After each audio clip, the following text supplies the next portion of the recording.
teams in news, stats, and wins, this is SIBN Sports. This is SIBN Sports. This is your Sportscast. This is your girl, Clara Salette, coming at you from the Sports Desk with your weekly report updates. Hey, listen, every now and then we have a little shift in the way we do our sets and everything. Matthew is not live with us right now, so we are going forward with the show today, and none other than the coach is standing in with me. We are in Studio B. We have several studios that we broadcast from, and this time we're doing the show from Studio B. And none other than, I'm sorry, I'm stumbling all over my words. The coach is sitting in with me on this Sportscast. What's going on, Coach? What's going down? You got it, man. Listen, so much to talk about in sports this week and things that are really, really huge. Now, we got the Winter Games coming up in Russia on next year. Well, Lindsey Vonn, one of our ski champs, had a huge accident coming down on the G race, the Super G race on this week. She was in a world championship in Austria, and she fell, and it was huge. When she fell, you could see her flipping in the air. That's the worst thing, to see such a great sports person like her, to be able to see her fall down like that. But she flipped a little bit. She kind of lost her footing, and her knee slipped from underneath her. And so she went down to the ground and just kind of slid down for about 20 feet or so until she came to a stand, and it took about 30 minutes for them to get her off the ice. But she does have a major injury. Actually, she had a torn... it's called the ACL. It's the anterior cruciate ligament. Ouch. Yeah, and then she had a medial collateral ligament in her knee, and she also had a broken bone in her lower leg. Mm-hmm. So this was a huge injury. They are concerned about her being able to come back and be ready for the Sochi Games in Russia on next year. But they're comparing it to the likes of Adrian Peterson, and we know Adrian Peterson is the running back for the Minnesota Vikings, and Adrian Peterson came back after an ACL tear and injury. He came back 10 months after that and ran almost for record runs for the year. This is a huge injury, but what they're saying, if you compare her and the way she has come back from so many injuries, that it's possible for her to be able to recoup from this injury, have her surgery, and come back and be able to participate in the Sochi Russia Games. What did you think about that, Coach? I think, they say she's a fighter. So, yeah, to sum it up in one line, they say she's a fighter, and that if the future holds for the same patterns that she's, held for in the past, that she's going to fight through. She'll have plenty of time to heal. Right. The real question is whether or not there'll be some sore spots here and there, and the span of training, the window of training, after the healing, because you got to train. But part of that therapy may be what she needs anyway. Mm-hmm. But they say she's a fighter, so we'll see. She's definitely a fighter. I hate to adopt your word. We'll see. We'll see, right? So she is definitely a fighter, and she's proven that. And so for them to compare her to the likes of Adrian Peterson and what he has done this past year in football, is just letting you know that the doctors are very confident in the fact that she will be able to recover and come back from her injuries. Now the games are when? The games are next year in Russia. Mm-hmm. In 2014. So she has time. I think they said it's about 14 months. Her therapy will be very aggressive. That's all I can say. Yeah, it's going to be extremely aggressive. But I guess when you're, momentum and this is what she lives for. Yeah, when it's what you live for, you're going to put all into it, and you're going to come out and most people, you get an injury or something like that, you don't even make a big deal about it. You heal when you heal. But when you have so much on the line. She don't want to miss the Olympics. Yeah, you don't want to miss the Olympics. She has such a huge opportunity here. So I'm sure she wants to be able to come back, and she's been racing well. So we're going to be looking out for her to see what happens in the coming months in her her healing and things, because I'm sure they're going to be talking about it a lot because that's a huge situation to be talking about. Now, listen, Coach, you know, one of the days that is always so important for the young men coming out of high school signing is day. signing day. Yeah, Yeah, baby. boy. Yes, sir. So, you know, we had a lot of great young men. The Offensive Player of the Year, Max Brown, out of he went to Skyline High School in Samaresh, Washington. He actually chose to go to Southern California. Look at California, won big. They actually got the Offensive Player of the Year and the Defensive Player of the Year. Defensive Player of the Year was Shuri Cravers out of Vista Marino, I believe it is, out of California. So he decided also to go to Southern California. So Southern California got the Players of the Year for both offense and defense. That's huge. We had a young man out of Atlanta. His name is Robert Nikimdish. He actually played at Grayson High School, and they were over well, he at the Grayson High School, which is not far from Studio B. Yes. Had we known, you know, we could have went over there. I think that we may try to cover at least one of the signing locations maybe next year if we don't do nothing but just interview the parents or whatever. Maybe we'll have some more boots on the ground. But yeah, man, I heard that was a big sign. Yeah, this kid is 6'5", 260 pounds. He chose to go to Mississippi. That should be huge. Mississippi Mass. Yeah, boy, they say he was sporting his little Mississippi suspenders. Because you know it's big. They keep it to themselves. They don't let them know. The teams don't even know. So they're sending over. They're sending over their signed papers showing them faxing. You know, they're receiving faxes and everything, letting them know which ones decided to go with them. So that's really, really huge. A lot of young men. You had Tyson Tyner out of Oregon. He went to Oregon. You had Derrick Henry out of Florida. He went to Alabama. You had Robert Foster out of you had one that went to Pennsylvania. Georgia. He went to Alabama as well. You had several from Georgia that chose Georgia. You had several from one young man chose Georgia. The other chose Georgia Tech. Yeah, so it was huge. Big day for these young men. You know, this is the beginning of the rest of their lives. One of the young men made a huge statement, and he told his mother, I'm going to make sure that you don't have to pay for me to go to college. So these young men have worked very hard to play football, to be able to get these scholarships, to be able to go to these schools and be a part of these teams, to be able to kickstart their future. Some may go into the NFL, and some of them may just use this opportunity to get their degrees so that they can better themselves in their lives. And when they graduate, one of the good things is they're not going to have a ton of debt to pay back. So there's a lot of good ways to look at that, and I'm excited for all of the young men who were chosen. That's good stuff, right? Yeah, congratulations. Congratulations to all of them. Now check this out. This is huge. When I read this story, I was like, OMG, a lot going on in the NFL. You know, it's after the Super Bowl, so now teams are making decisions. They're having payroll cuts and everything. But New York Giants made several huge cuts in their payroll. The news came one day after the team released the linebacker Michael Boley. He was a key member of the defense for the past 4 seasons.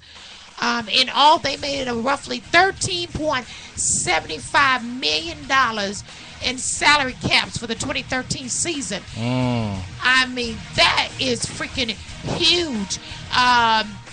They also cut from the team Canty, who was set to earn $6.5 million in total compensation as part of his 6-year deal signed in 2009. So they are cutting him short. He's actually a defensive tackle for them. Chris Canty was cut on Wednesday from the defense of the Giants. They also cut Ahmad Bradshaw, who was one of the running backs for the Giants. This was his 6th year in the NFL, and man, these are some huge cuts that they are making. But I guess, I mean, I'm not saying I guess, but we know that there have to be cuts. But it looks like they have taken a huge hit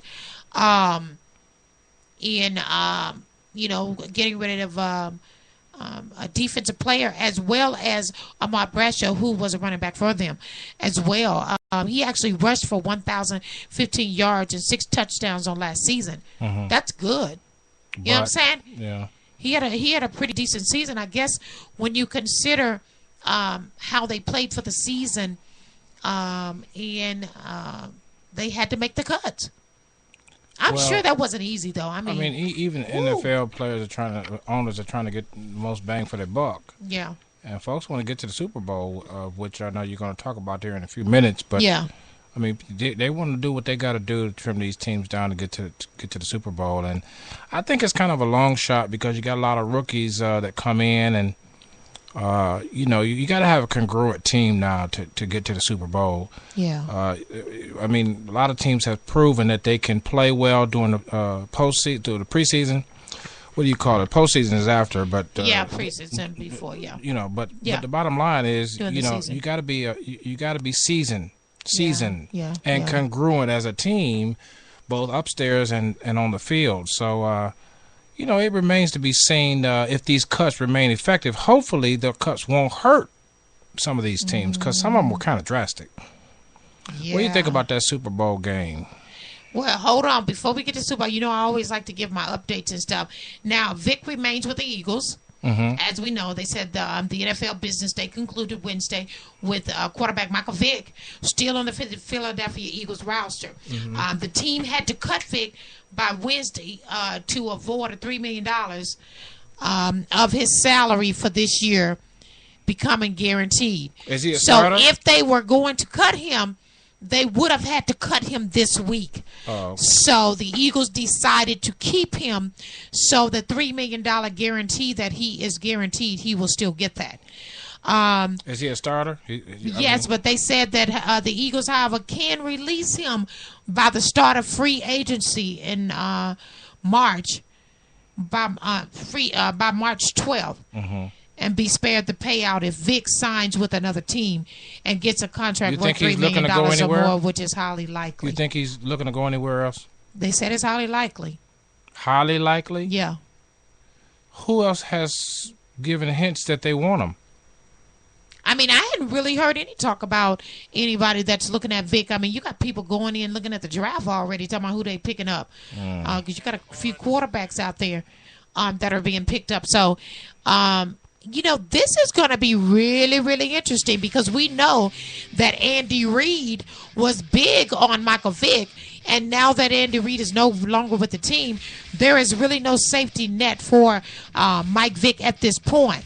So it will be interesting to see what happens with Mike Vick.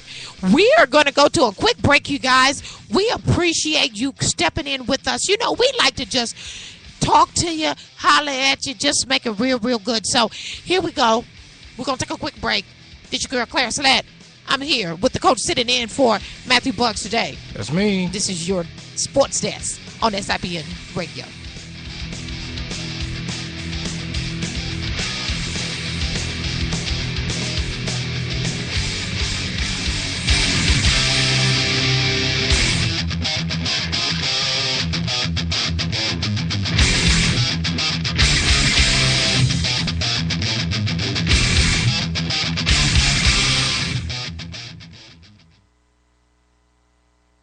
Get to the game, powered by American Family Insurance.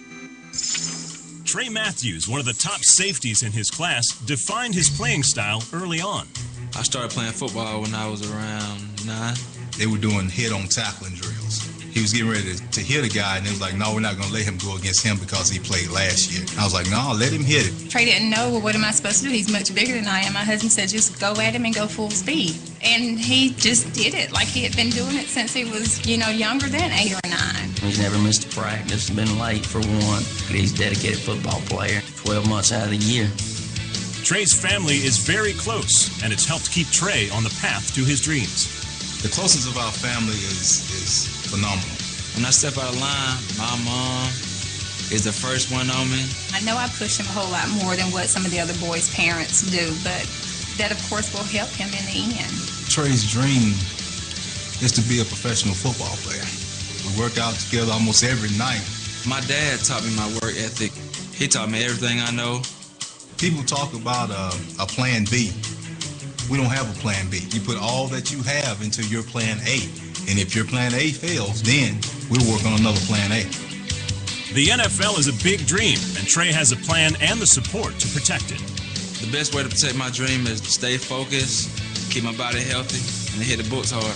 When Trey starts talking about what he wants to pursue, I just get behind him 100%. We have a motto that we live by. That's put God first, go hard, and have fun. That's in life, in the classroom, in everything that you do.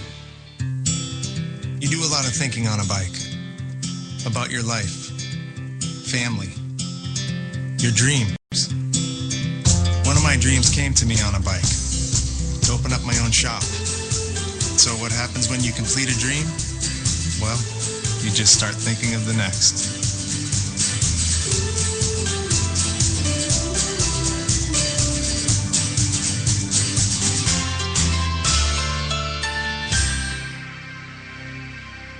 You're listening to SIBN Radio on the Select USA TV iBroadcasting Network. You're listening to SIBN Radio. All right, y'all. We're back at the sports desk again. This is your girl, Clara Salette, sitting here at the desk today in the Studio B with none other than the coach. Coach, thank you for joining us at the desk today. What's going on, Coach? What's going on, Coach? What's going on? What's going on? Hey, Coach, Sports we've been world. talking about a lot of stuff, but we like to have a good time. Mm-hmm. Now, we're going to get into the Super Bowl because I know you're ready for this. No, I'm just going to be calm. No, don't be calm now because you've been talking about this Super Bowl. You was like, oh, my God, what happened? What is this, right? So check this out, y'all. This was the craziest. This will go down as the craziest Super Bowl in the history of football. I'm serious, like crazy. When you have a team as great, and both teams are great. Don't let me listen. Y'all know I like the Ravens. I was happy for the Ravens to win this. But when you have two great teams going at it like these teams were going at it, and to see the outcome, you go back and you look at everything and you assess how everything went down.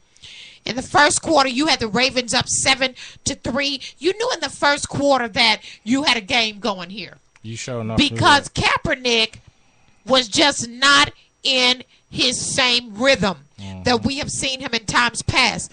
But they always say he's a comeback kid. So, it was expected that if the Ravens did not have a big enough lead after the halftime, that they would have problems, right? Mm-hmm. Because the same thing happened when they played the Atlanta Falcons. Mm-hmm. So everybody's sitting on the edge of their seats. They're watching the game. You're watching the progression of things. Mm-hmm. And everybody's eye is on Kaepernick. I know it because Flacco, he's skilled at this thing. This is what he does best. Everybody knows that Flacco has risen to the occasion. He's played well. So I don't think the eyes were on him as much as they were on Kaepernick to see what he would do. So in the first quarter, you had the Ravens up 7-3. And then they pulled off in the second quarter 21-6 to keep the San Francisco 49ers at 2 field goals. Coach, 2 field goals in the first half. Yeah. For the 49ers. No touchdowns. Mm-hmm.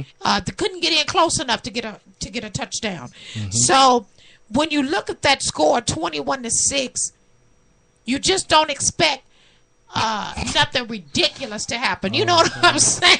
I mean, we were sick to our stomachs. Yeah. I mean, when we were at on location, you guys. We were on location, broadcasting live for this game, and each quarter we were doing stats and things like that about what was going down in the game at the time, and so. We were just overjoyed and excited because it was an exciting game. And to see the Ravens play like they played played. It was just so exciting. The defense was on point. They were holding Kaepernick down. They were preventing the run game of San Francisco as well. So to watch them play, it was just amazing. So in the second quarter, again, the Ravens were up 21-6. So, you know, it was exciting. Everybody was getting excited because it was time for the halftime show. And you all know what happened at the halftime show. B came out. B rocked it so hard. Her husband, Jay-Z, was tweeting that she's the baddest entertainer that ever lived, okay? Her husband was tweeting. Okay. So she brought back Destiny's Child. So everybody was all excited. Beyonce, Destiny's Child, jamming to the music, bam, bam, Well, bam, I bam, was bam. wondering about all that lights that she was using. Come on used now, up see, a lot of power. and there you go, Coach. The lights had nothing to do I don't with know. the lights going out. They're investigating it. It had nothing to do with Beyonce's halftime show. And you know what's funny is that's the first thing that came to everybody's mind was when the lights went out. I'm just saying. Was it Beyonce's crazy performance? Because, I mean, it was ridiculous. Remember when she had the lights behind her? And she had the she was standing there and it was showing different images of her dancing on the wall. On that wall right I saw there. the whole thing. Yeah, that was beastie. Yeah, I know you saw it, Coach, because you like Beyonce. I know you was checking it out. I like Be Honest. They don't know. That's an inside joke. They're like, who is Be Honest? So, anyway, that's an inside joke, y'all. So, Coach. Well, the After Ravens. all that beauty. All that beauty. Right? And they rested for so long that by the time the lights came back on. No, wait a minute. You can't get there yet. Hold on, Coach. So after the big old Beyonce, so you got to bring this thing up. See, Oh Lord, you got to ain't bring got this but thing. You got to bring this thing up, Coach. Listen. So after the big old beautiful Beyonce, Destiny's Child, get back together. Everybody screaming and hollering Destiny's Child. You know, they were so happy to see Michelle and Kelly up there with Beyonce. No, Beyonce was rocking that leather with that lace, wasn't she? Go ahead, girl. Yeah, You she was was doing the rocking doggone it. thing. So check this out now. So then they come back in the third quarter, and none other than Jacoby Jones takes the ball back. Now, at first, they thought he had broken the record. They thought he had 109 yards on his kickoff return touchdown. But it ended up being 108 yards, which was tied for the record. He started off the second half with a tie for the record. Ran that ball all the way back, and I mean when he ran it, let me tell you something. 109 yards, right? It almost 108 actually. 108. They said at first it was 109, but it actually ended up being 108. So The they longest did not give in him Super the Bowl record. history. It was just tied for the longest. Okay. They thought it was the longest when he said 109, but they went back. They should have gave it to him. That's all I can say. But anyway, they did their measuring stick, and they decided that he had not made it to the record. Lord help us. So anyway, as the game went in the third quarter, we go from 21-6 in the second quarter to 28-23 Lord have mercy. in the third quarter. Now, I'm gonna tell y'all something. When those lights went out, and everybody was looking around like, did the lights just go out? You know what I'm saying? Because you were like, did I see what I just saw? It was hard to tell at first that the lights were actually off until the commentators realized that they had no lights, they had no teleprompters and everything. I don't know if everybody realized that. That put the commentators and stuff out of business as well. CBS was struggling. So they had to wing it. Right. Without their Well, we did too. teleprompters, and yeah, we were winging it a little bit too. Without the teleprompters and all that, so you have to be pretty doggone good to be able to keep it going and keep it interesting while you shift like that. You know what I'm saying? So All their teleprompters all and the cameras teleprompters and all that to keep them going and give them the stats and things like that. So we know how it works in the studio. But let me tell you something. It made me very nervous when they came back. And immediately San Francisco just turned into the other people. It was like, who are they, right? They were a whole nother team. So it gave them a fresh win. And to me, the lights going off benefited San Francisco more than it did anything else. Yes. Because, you know, the Ravens, I'm sorry to say, have a little bit older defense. And so that defense had such an awesome momentum going, dude, and the lights just really destroyed their momentum, don't you think? Well, like I said, I think you said it well. I mean, the veteran players, their strength is momentum, and youthful players, I would say, their strength is it's like fresh blood, and then they can only go but so far before they perhaps run out of strategy because they've never been there before, or perhaps the leader has never been there before, like with Kaepernick. But I just, I'm like everybody else. We saw slow rise in dough up in the stadium. I mean, it was absolutely. We thought we were getting sick. I mean, nobody was going to get no food. Yeah. The and wine we had food bottles. everywhere. Yeah, I mean, the wine bottles just stayed chilled. Nobody was drinking. Yeah. Nobody. I mean, it was just absolutely nerve-wracking if you were pulling for the Ravens. And by all means, toward the end, which I'm sure you'll talk about, it was nerve-wracking also for the 49ers because there were a couple of plays that were kind of controversial. Not really controversial, but Jim didn't like some of the plays that were being called. Well, to me, they were screaming and hollering, but this is a championship game, and everybody's going for the ball, and everybody's playing aggressive, and you can't call every little thing. And to me, you let them play. These are big boys. Let them play the game. Now, if somebody gets hurt or something like that, then you got to do what you got to do. But if they're just playing the game, we don't need to be calling every little thing. So I think what it showed though is the defense did stand up and make the Ravens, difference. They the stopped defense. San Francisco from scoring on a fourth down play. And so, it's easy to go back and say, well, woulda, coulda, shoulda. But let me tell you something. The Ravens deserved to win. Well, they wanted it. They wanted it. They and, played and hard, somebody man. says offense wins games, defense wins championships. So, did I say that right? That very well You said it very well. Yeah. I mean, defense win championships. First quarter proved that the Ravens wanted it. They came out aggressive. Yeah. They had both the running and the passing game. Yes. And then it was and almost Flacco like, was on point, man. Flacco was just nailing it. He was just throwing that ball down the field like, oh my God, exactly. He wasn't scared at all. And it wasn't too much or too little. It was like just enough. Just enough. It was like you used to say about the Falcons. It was a steady climb. It's almost like when you watch The Price is Right, and you say higher, higher, lower, lower, lower, lower, higher, higher, higher. I saw a guy today, incidentally, let me just say this. I saw a guy today, right? Y'all don't know Coach like I They do. was like saying higher, higher, so the price was like 800 and something. So when they say higher, he say 1,000. He said lower, the guy. He said lower, the guy say 900. He said lower, the guy said 2,000. Oh, Jesus. Dude, you was at 1,000 and it was lower. Okay, but he was so nervous. He was And you know what, nervous. to be frank and to be honest with you, Kaepernick, before the lights went out, as you said when we were commentating on the game, his face, it was a different look. Said it all. Said it all. And I don't know if anybody noticed this, but when the lights were out past 15, 20 minutes, he started smiling. He started smiling. He really did, because he knew the momentum was shifting in his direction. Yes. There's no way not to know that was going to make a huge difference in this game. Yeah. But for it to make that much of a difference blew me away. Yeah. That's what blew me away, that the Ravens defense kind of set down so much. Right. And they just could not get their arms around them at first. It took them a minute, like you said. I think you said it well. But they finally, it was almost watching the game start all over again, right, Coach? Well, but I think you said it right. You said that they're older players, veteran players. Yeah.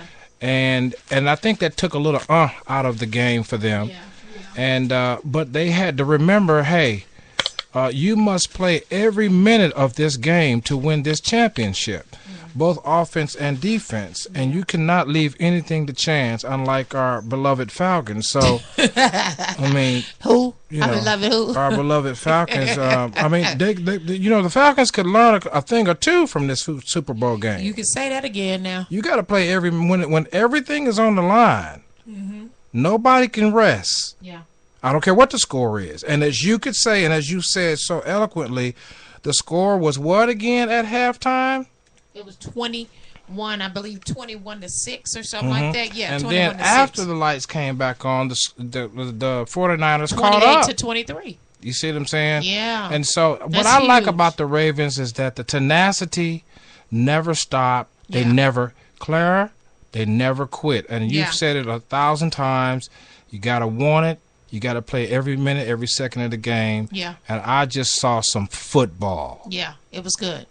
It was good. I had to switch to golf real quick because, for us football fans, you get kind of depressed after the Super Bowl is all over with. So I had to switch to something real quick to keep my interest. But you was taking out Mickelson. Yeah, but it was some great football, and it just shows that you've got to want the championship. Yeah. And so for those aspiring teams, I mean, Atlanta. Some people say, what's that team down in Texas? Houston Texans. The Houston Texans, and there are a few others that were kind of like trying at it. Well, I tell you one thing about it for the teams that the draft is going to have a huge thing because now that the Super Bowl is over, it's a matter of who's going to do what, who's going to get who. I think that a lot of focus is going to be on the defenses. A lot of people are going to be trying to pick up some defensive players. I think that's the problem in the NFL right now. And I think the Falcons really, really need to look at the defense and look at some tight ends and some defensive tackles and things like that. But I will tell you this: they're really, really fighting hard to get Gonzalez to play again one more year. So I'm hoping that they don't use the extra money that they could use for a defensive player just to keep him for one more year. Nothing against Gonzalez. I know he's a great player. But what I'm saying is you still got to look at the future of the team as well. Well, I think that's what you were saying last time we were on air about this, is that if the Falcons are going to pose to Gonzalez to stay one more year, they would have to pose to him in that offensively and defensively sees us in the Super Bowl. Because if you have Gonzalez and your defense is not playing better. Exactly. Because I was just going to say that Gonzalez, the offense was not much of a problem as the defense was a pain in the neck. Exactly. And we all know that the money has been spent, but perhaps not quite enough money to acquire the necessary talent to keep, I say, the tight ends and the running backs, which is almost, I think that's the push for the defense. Yeah. You know what I'm saying? I mean, I don't know, but I'm not a football fanatic. I totally agree with you tight end and running back. That the offense is going to be looking at what happens with the defense. Right. And our running back situation is definitely going to have to improve. We got to get back on the ground game. I mean, so it'll be interesting to see what happens in the back end. We need 2 or 3 more Roddy Wrights, and we need 2 or 3 more of your guy that didn't Turner. You got Jones. Jones is playing very well, Julio Jones.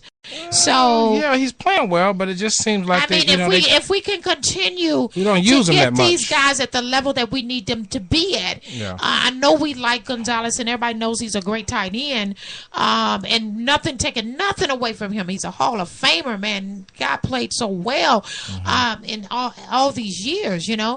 But we got to look at our future too as well. We got to look at our future. And it's not just 1 year. You need to look at years. And we got to see whether or not the Falcons is going to put up the money to get some more talent. Yeah.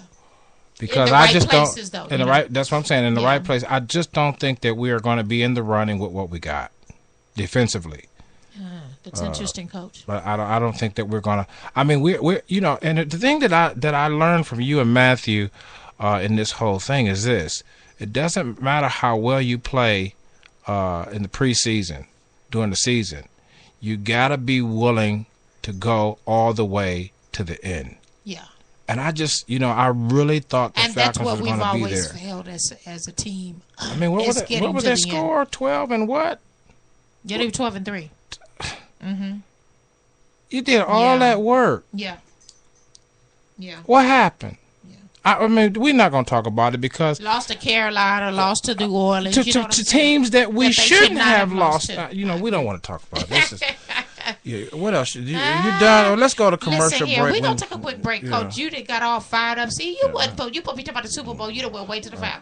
But that's all right. Y'all know how we do it. We talk about it. We keep it real. This is your girl, Claire Salad, here with the Coach today on your SIBN radio, and this is your Sportscast.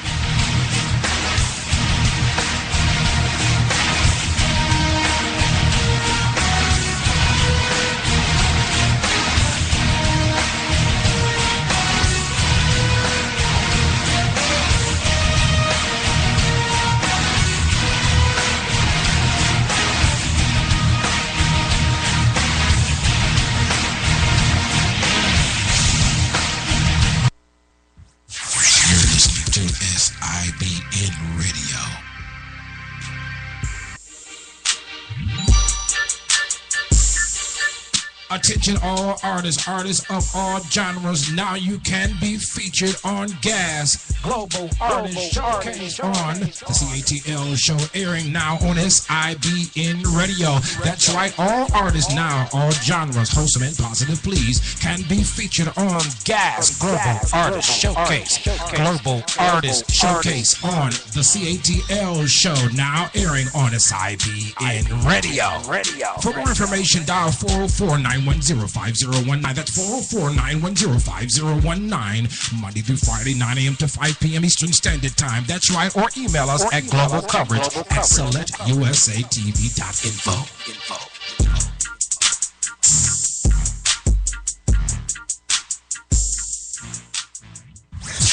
You're listening to SIBN Radio. All righty, we're back here live in the studio. Hey, for y'all that don't know, Coach is actually the producer also for the show. He actually produces every show that we have on SIBN radio and television. And so I want to give a shout out to you, Coach, senior producer. We have several producers, but he is the senior producer, the man behind the scenes that makes it happen. Want to give a shout out to Coach. Thank you for all that you do for us and pushing us and prodding us to make this thing happen. So thank you for all of your dedication and support to the Sportscast and what we do, okay? Thank you, Coach. Thank you, Coach. Hey, y'all, check out our website. Again, you can catch us on our website as SIBN Radio by SelectUSATV.com. Check out our website. We have put a lot of work into the website. You can go and you can watch us live and listen to us live. You can also check out what we're doing, updated news and things that are going on. And you can also find out our regularly scheduled programs on the website as well. So we have a lot of other things that we do on SIBN radio and television as well. You have the Coach's Corner that is every morning at 7 a.m. Coach comes in and with a word. I'm talking about a vengeance, talking to you about things that matter to you, things that'll make a difference in your life every day. So you got to check out the Coach's Corner in the morning. We also have the Weekend Drive with great music and artists, unsigned artists that are doing things out there in the world who are trying to make things happen. We also push them as well. And we want to give a shout out to all of our artists that are supporting what we do here on SIBN Radio, Select USA TV. A lot of you know us as Select USA TV. When we started out, we were Coach Approach to Life. Just giving you a little history about us and what we do. This is the Sportscast is not all that we do. It's just a part of what we do. If you have ideas for us, if you have things that you would like to see us do or say or whatever, you know, we always appreciate your input. So you can go to our fan page as well as SIBN Sports fan page on Facebook. Find us there. Like our page and then tell us what you think. We would love to hear from you. Don't be scared. Don't be scared. And then we also are going to start having live call-ins and things like that with a lot of our guests. We have a new group that we're going to be shouting out soon. We're actually setting up an interview with them to do a live interview with them. Dirty Rose. They have a new song out called Phone Sex. I know it sounds crazy, but it's actually a great song, and it's just talking about a relationship, and it's very, very interesting. And we do a lot of great things. I want to shout out to QB. He is a good friend of ours, Q Time Entertainment. You can find him on Facebook as well, Quentin Butler, QB, Q Time Entertainment, doing it real big. He was a rapper back in the day with Snoop Dogg and knows Master P and a lot of those guys back in the day. Came up with Monica and all them. So QB, want to shout you out, my brother. What's up? What's up? All right, y'all, listen, as we end our show, I went in and I started talking about some stuff, but let's talk about some NBA. Things are heating up in the NBA right now. The Lakers on this past week beat the Nets 92-83. The Rockets won big over the Warriors 140-109. The Suns beat the Grizzlies 96-90. The Cavaliers came out big over the Bobcats 122-95. The Pacers over the 76ers 88-69. You had the Wizards over the Knicks. The Knicks lost to the Wizards 106-96. You had the Hawks to came out big over the Grizzlies at 103-92. Good job, Hawks. Clippers over the Magic 86-76. And you had the Celtics came up big over the Raptors 99-95. The standings are as follows. Still at the top of the Eastern Conference. Atlantic Conference is in New York. They are 31-16. Still playing very well. You got the Brooklyn Nets at 28-20. At the top of the Southeast Eastern Conference, you have Miami still at top, 31-14, still playing very, very well. They're on a 2-win streak. Keep it going. Miami just playing great ball right now. LeBron James is a beast as usual. Atlanta 27-21, got a little momentum going for them. We're going to keep our eyes on Atlanta. Keep it going, guys. Come on, Hawks. Y'all can make this happen. Got a great team this year. When you're looking at the Eastern Conference, the Central Division, you're looking at Indiana at the top at 31-19. You got Chicago Bulls right behind them at 29-19. In the Western Conference, Southwest, you have San Antonio 38-11. San Antonio is playing great ball right now. They are actually number 1 in the NBA right now. Memphis is playing well at 30-18 in the Southwest Conference. Again, in the Western Conference and the Northwest, you got Oklahoma City still playing very well, 36-12, the number 2 team in the NBA right now. And you have Denver playing at 31-18. A lot of great teams to watch. The Clippers in the Pacific, the LA Clippers are 35-16. So, man, let me tell you something. NBA is heating up. Games to watch, teams to watch. I didn't say the Lakers. Let me see where the Lakers are standing right now, if I can find it real quickly. Actually, I think they had a couple of pickup games, and was doing well there for a minute. Actually, the Lakers are actually under 500. They're 23-26 right now. They've won their last 3 games though, so right, that's what I was they're on a saying. 3-game win streak. Okay, They picked up a little bit. Okay, and, Lakers. Lakers got a lot going on right now. Just a lot of personality conflicts and things like that. And this thing that with Howard, I'm gonna tell you what the problem I have with that. Howard, you did all that talking when you were in Orlando about wanting to go to a team where you could be appreciated, where you could play, and then you go to a team where you got the big guys like Gasol and Kobe Bryant, and now you got Nash. And I'm like, how did you think this was gonna turn out? I mean, Jesus Christ. Don't take no rocket scientist to figure that out, dude. I mean, you coming onto a team with superstars and you want to shine. I mean, you just got to play your part and do what you do. Look at Bosh. When you look at Bosh for Heat, even though you call him the Big Three, Bosh's name is not always mentioned. You know what I'm saying? They talk about LeBron, they talk about D Wade, but I'm gonna tell you something. Bosh holds his own. He makes it do what it do. You don't never hear no conflict. You don't never hear him saying, well, they don't pass me the ball, they don't do this and that. Bosh gets it in. He does his thing. He does what he does, and he does a great job at it. And sometimes you need to just play the game and shut your mouth. Yeah. Did I say that? No, that's the way you got to do it. That's the way you got to do it. Just play the game and shut your mouth. And that's the thing, like you said, there are a lot of egos and a lot of personalities clashing. Yeah. But I think they got a little problem, too, with the coaching, because had they had Phil Jackson, a lot of this stuff wouldn't be going on. Well, the funny part is they really thought that he would be a better match for the guys, because everybody knows how Phil is. Somebody's got to manage egos when you got them that big. Yeah, but see, Phil has managed some egos, so he definitely could have managed the egos in that situation. I mean, you managed Shaq. You managed some of the big names in basketball like he did with all the ring at the end. I mean, come on, man. With the ring at the end. I mean, you got to be stupid. Okay, Kia Performance Awards for the month of January. The Kia Eastern Conference Player of the Month goes to LeBron James of the Miami Heat. 27 points average, 7.2 assists. He's just playing great ball right now. The Kia Western Conference Player of the Month is Tony Parker out of San Antonio. Go Tony Parker. You gotta get out having of here. 21.9 points a game. You got the Kia Eastern Conference Rookie of the Month is Bradley Beal out of Washington Wizards. The Kia Western Conference Rookie of the Month is Damian Lillard out of Portland Trail Blazers. Listen, y'all, it has been real. It has been real good. And we appreciate your support. We appreciate you joining us again on the SIBN Sports. We want to keep bringing to you all the good, hot news in sports, what's going on, what's important to you. Now that we have wrapped up the NFL, we're going to be coming in real strong with the NBA and talking about what's going on in the NBA and all of the other different sports that are coming up as well, summer games and things like that. It's going to get really heated. I'm so excited. I Thank you, Coach, for joining me today. Standing in for Matthew. Matthew, we miss you in your absence. What's up? My homie, Matthew Bugs. We will definitely have him with us on next time. Again, this is your girl, Clara Salette, on the SIBN Sports Desk on your SIBN radio and television. Don't forget to check out our website, SIBN Radio Desk by SelectUSATV.com. You're listening to SIBN Radio on the Select USA TV iBroadcasting Network. You're listening to SIBN